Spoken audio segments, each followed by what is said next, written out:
Oklahoma football is such a great tradition, Joe. And every year, Sooners are drafted in the NFL. It's been first overall like Baker Mayfield or guys like Jalen Hurts later in the draft.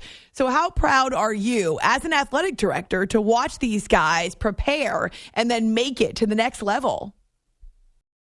Very proud.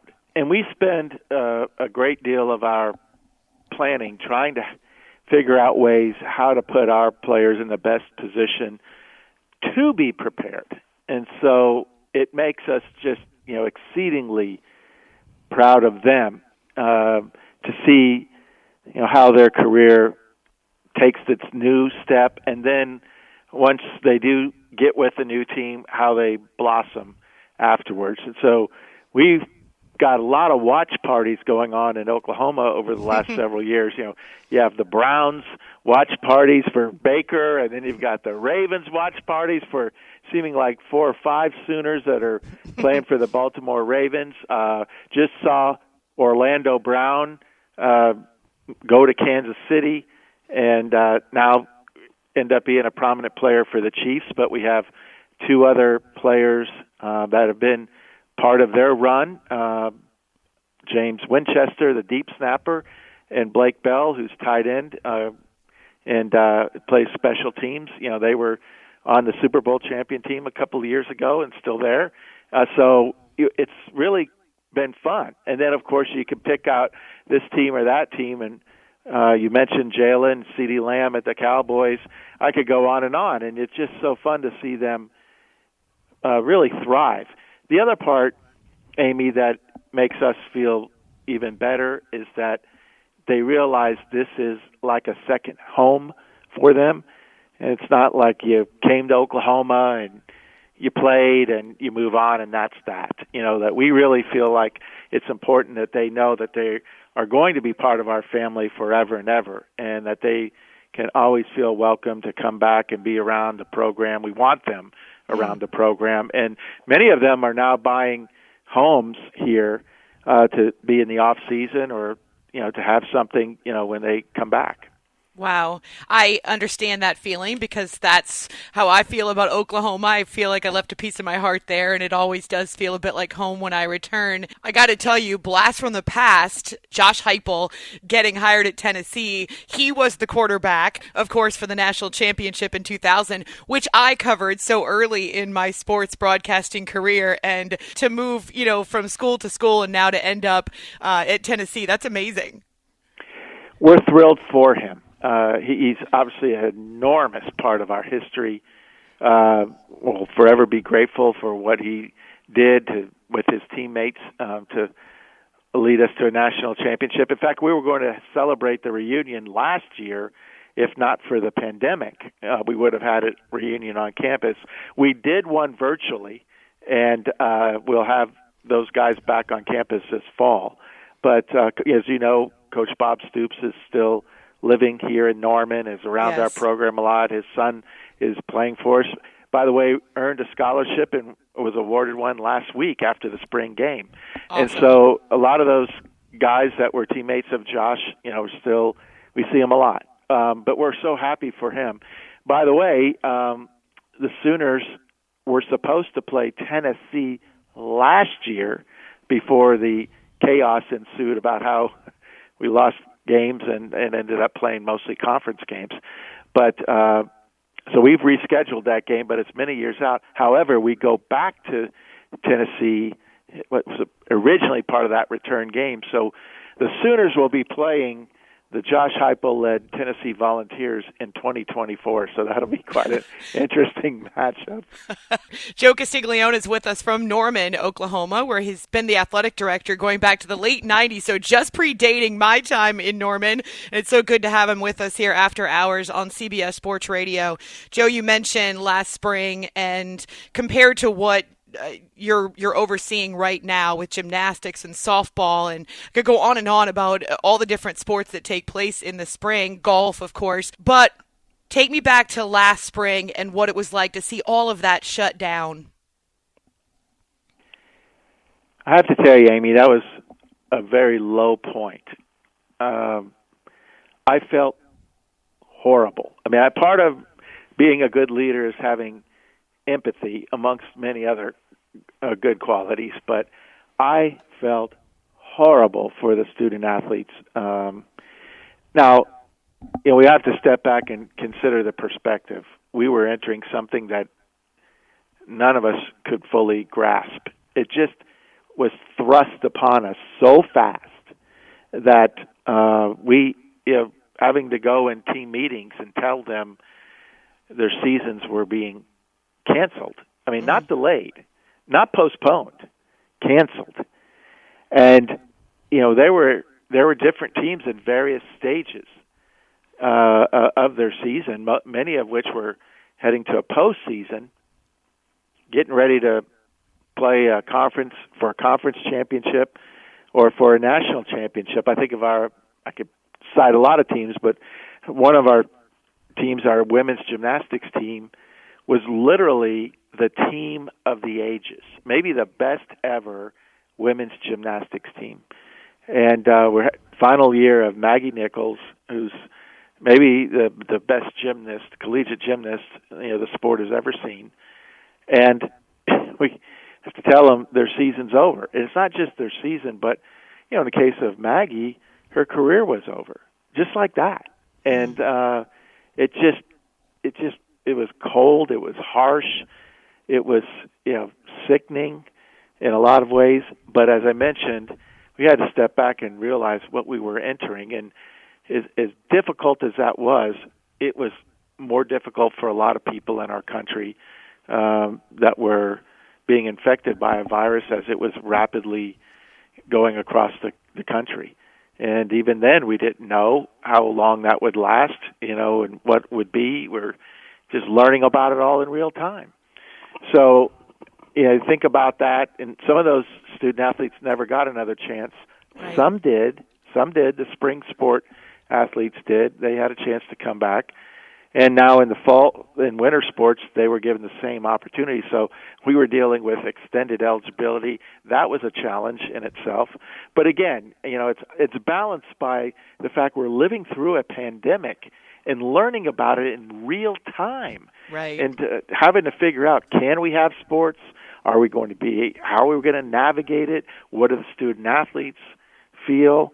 And then we experienced during the summer one of the most horrific events that I can remember in my life, with George Floyd and how that's touched people, and hopefully we're all committed to the way that we are trying to have the conversations that lead us, to better relationships, better respect, better opportunity, better equality, ending racism, all of that.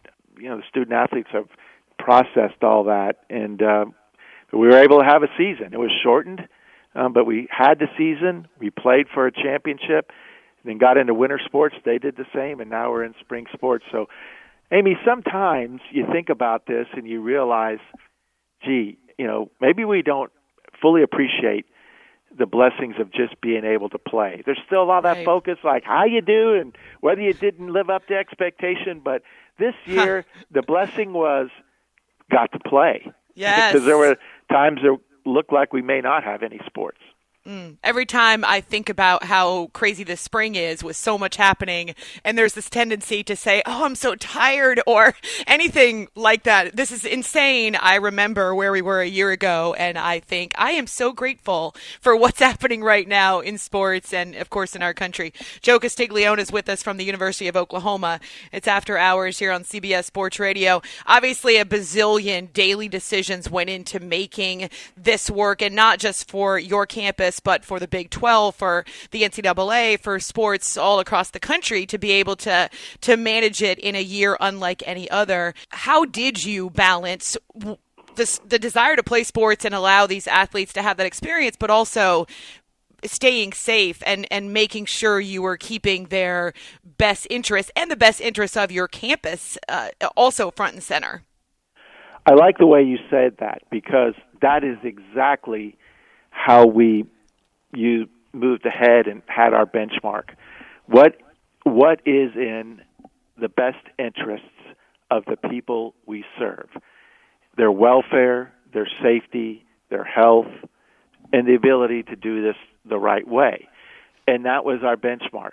And I can go back to the earliest of interviews I had in that March, that week after Rudy Gobert tested positive, and everybody, started, realizing what we were up against and shutting down events and then ultimately canceling seasons. But I really think that we were fortunate that we went right to the experts in health and science, and we listened, and we let the quality of the science and the perspectives of the experts, the epidemiologists, the infectious disease specialists, educate us on what we should and should not be doing. And then we stayed in close contact with our student athletes, and obviously our coaches and the staff were involved. Communicate, trying to stay in touch. We're trying to keep them motivated. There's mental health aspects that people don't talk about. Fortunately, we have Zoom. I can talk you. I became a Zoomaholic, but I've FaceTime. We've done Skype. We've had those other kinds of things, video conferencing before. But we figured out ways, Amy, to have contact with our student athletes, even though they were spread out all over the world, literally. Right. And they were trying to figure out, what do I do? I'm going to class, but how do I stay in condition? Well, I can't work out. Places are closed. I mean, think about all these things that were going on last March, April, May. We're trying to figure out how to get them back on campus just to have a workout, and then whether we're going to be able to move into a practice.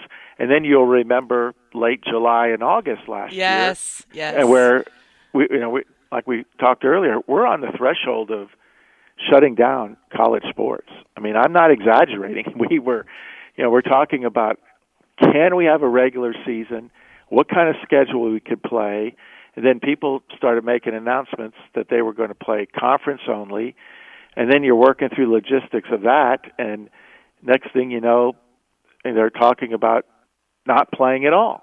And one conference announces, another conference announces, and then it puts all the rest of them on notice. Ivy League decided. Everybody's making their own decisions, and you're faced with whether you just follow suit or you think through this. And I can just tell you, in my own personal experience, we were in touch with our athletes, as I mentioned, and we asked them what they wanted to do. And, Amy, that was the key right there. What do you want to do? And the vast majority of them said, we want to play. If you can show us the safe path forward, we want to play. And so we tried to meet their wishes, and we were able to do that. Again, grounding decisions in the science and the expertise that we had available. I give the student athletes a lot of credit because it was no fun having to, stay away from things they normally do, getting out amongst other people.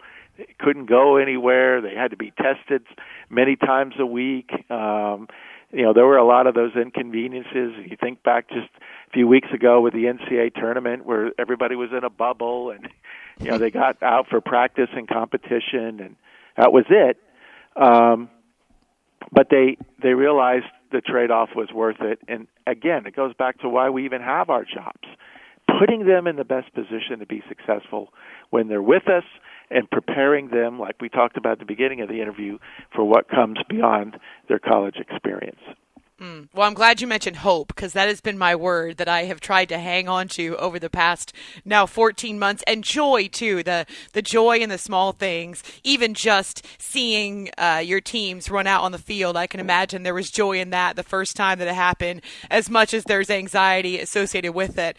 Joe Castiglione is with us from Norman, Oklahoma. And I have to tell you, when I heard the news that Sherry Cole was retiring, man, talk about another moment that just gave me pause. She and her staff had always been so kind to me when I was just trying to figure out, how do I cover a basketball team at the college level? And I just am so pleased that I had a chance to work with her when I was there. But then also Lon Kruger retires too, Joe. On top of everything else, you have to replace two incredible coaches in the span of a couple weeks.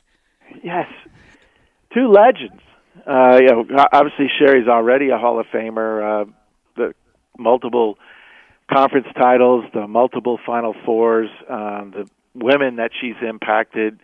Actually, making that sport such a hot sport in our state.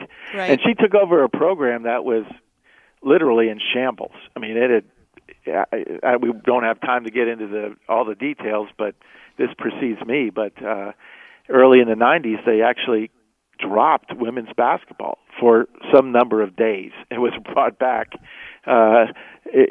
pretty quick. But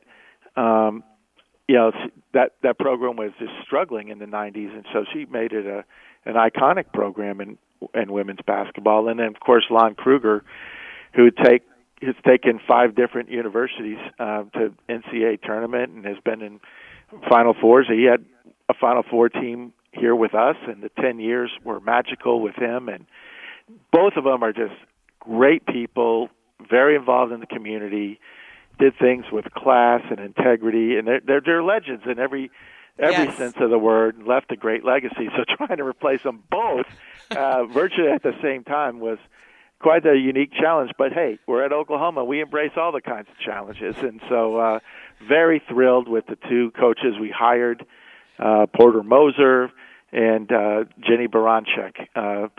They've both led programs that were struggling before they got there to consistent success in conference championships and getting in the NCAA tournament. And, of course, we remember the great run just 2-3 years ago by Loyola getting to the threshold of the national championship game.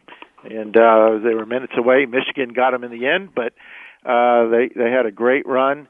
And then this year, watching them in the tournament and what they did in winning that game against Illinois. And Right. and Illinois was it was a great team this year, and many had Illinois going to the Final Four and a national championship contender. And yeah, so we've got them both here. They fit us perfectly, and we're very, very happy to start their new eras and what they're doing with Oklahoma, and we expect to keep the program growing.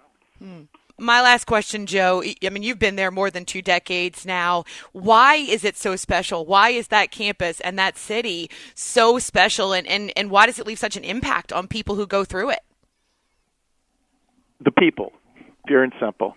The quality of the people here, the culture, the support, the people that came before us. They obviously helped create a path, a great model for others to follow. We stand on their shoulders, and we'll be trying to make us strong so somebody that comes after us can stand on our shoulders. I mean, it really is, we're passing the torch, if you will, from one era to the next. And we've been able to, use that model and that blueprint to help sports that didn't have any success become very successful and become the gold standards in their sport. We talked about gymnastics earlier. We've won national championships in golf. We've won them in baseball. We've won them in softball. Softball is leading up to softball because they're number one in the country right now. And what Patty Gasso has done is legendary. Yes. We don't just throw that word around because it's easy. It's amazing, and this year's team is incredibly special. I mean, they're winning. They're not just winning games, but they're winning most of their games in run rule fashion, and Wow. And it's against good competition. So we'll see. Play well enough that we can end up in the College World Series, which is headquartered right there in Oklahoma City. And I say that not because we're lucky that we have it, because Oklahoma, the University of Oklahoma in particular, was part of building that event up to be special when softball really wasn't on the radar screen. And you get back to people and people's ideas, their goals, their dreams, and really their resilience to not let things knock them off course from achieving the dreams they set for themselves. And we could talk about a lot of things, but at the end of the day, it always comes back to people. Like most people, Oklahoma made a huge impression on me, and I can't stay away. So it's great to catch up with you. I am so thankful for your generosity with your time. I know you're very busy right now. Thank you for your candor, for your answers, and you are welcome on my show anytime. It's a pleasure and an honor. I'm so happy to see you so successful and to have been able to cross your journey's path early on in your career. And we look forward to getting you back to Oklahoma.